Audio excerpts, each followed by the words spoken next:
কেমন আছো তোমরা? নিশ্চিত সকলে ভালো আছো। আজ তোমাদের কাছে গোপাল ভাঁড়ের বাড়ি ও রাজা কৃষ্ণচন্দ্রের রাজপ্রাসাদ নিয়ে কিছু তথ্য তুলে ধরব। গোপাল ভাঁড়কে তো সবাই চেনে। গোপাল ভাঁড় ছোট বড় সবার প্রিয় ছিলেন। আসলে কে ছিল এই গোপাল ভাঁড়, কোথায় তার বাড়ি, কেমন তার বাড়ির দৃশ্য, এইসব জানার সবার আগ্রহ রয়েছে। প্রথমে রাজা কৃষ্ণচন্দ্রের নিয়ে আলোচনা করি।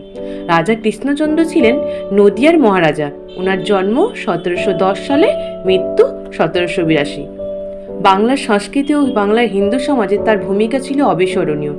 নদিয়ার রাজপরিবারে শ্রেষ্ঠ পুরুষ হিসেবে তাকে বলা হয়। তিনি বিদ্যাবান, ফার্সি ভাষায় শিক্ষিত ছিলেন।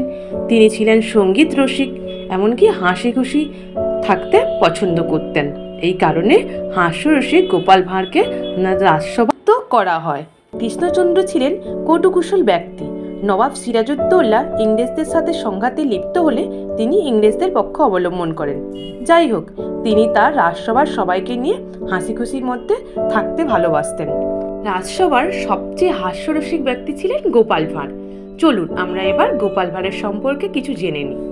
গোপাল ভাঁড় মধ্যযুগীয় বাঙালি রসিক, নদিয়া অঞ্চলের একজন প্রখ্যাত রম্য গল্পকার, ভাঁড় ও মনোরঞ্জনকারী ছিলেন।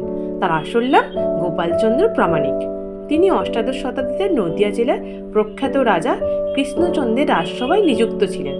রাজা তাকে তার রাজসভার সদস্যদের মধ্যকার নবরত্ন হিসেবে নিযুক্ত করেছিলেন। সেই আমলে রাজা কৃষ্ণচন্দ্রের প্রাসাদের সামনে তার একটি ভাস্কর্য এখনও অবিকৃত অবস্থায় রয়েছে। পরবর্তীকালে কৃষ্ণনগরের পৌরসভা সীমানায় নতুন মূর্তি স্থাপন করা হয়।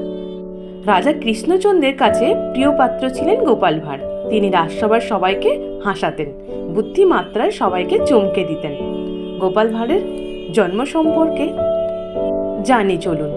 উনার জন্ম নদিয়া জেলায়, পশ্চিমবঙ্গ, ভারত। ধর্মে হিন্দু ছিলেন। পেশায় তিনি রাজা কৃষ্ণচন্দ্র রায়ের রাজসভায় রম্য গল্পকার হলে নিযুক্ত ছিলেন। গোপাল ভাঁড় সম্পর্কে আমার নিজস্ব কিছু মতামত আপনাদের কাছে শেয়ার করছি। একজন হাস্যকার মনোরঞ্জনকারী ছিলেন তিনি। তিনি ছিলেন অবহেলিত। রাজা যতই তাকে ভালোবাসুক না কেন, গোপালের পারিবারিক উন্নয়ন কখনোই হয়তো করেননি বা করার চেষ্টাও করেননি। এটা বলার কারণ হলো রাজা কৃষ্ণচন্দ্রের জন্ম মৃত্যুর তারিখ ইতিহাসে সব জায়গায় পাওয়া যায়, কিন্তু গোপালের কোনো অস্তিত্ব ভালোভাবে খুঁজে পাওয়া যায় না। কবে তার জন্ম, কত বছর বয়সে তিনি মারা গেছেন এবং গোপাল ভাঁড়ের বাড়ির অস্তিত্ব পর্যন্ত পাওয়া যায়নি। তাহলেই বোঝা যায় যে গোপাল ভাঁড় ছিলেন দরিদ্র বা গরিব। তবে তার হাস্য ও বুদ্ধির মাথা ছিল অপরিসীম। গোপাল ভাঁড়ের বাড়ি রাজপ্রাসাদ থেকে 1.5 কিলোমিটারের মধ্যেই ছিল, কিন্তু ওটার লম্বা কোনো ব্যাখ্যা নেই, কারণ শুধুমাত্র রাজপ্রাসাদটাই এখন আছে। আর যাই হোক না কেন, হাস্যরসিক গোপাল ভাঁড় আমাদের সবার মন জুড়ে আছে আর মন জুড়ে থাকবে। আর এই ছিল গোপাল ভাঁড়ের কাহিনী। আজ এই পর্যন্ত। তোমাদের জন্য পরে আবার নতুন কিছু কাহিনী নিয়ে আসবো। সবাই ভালো থেকো, কেমন? টাটা। আর যদি তোমাদের ভালো লেগে থাকে তাহলে একটু লাইক আর সাবস্ক্রাইব করে দিও। টাটা।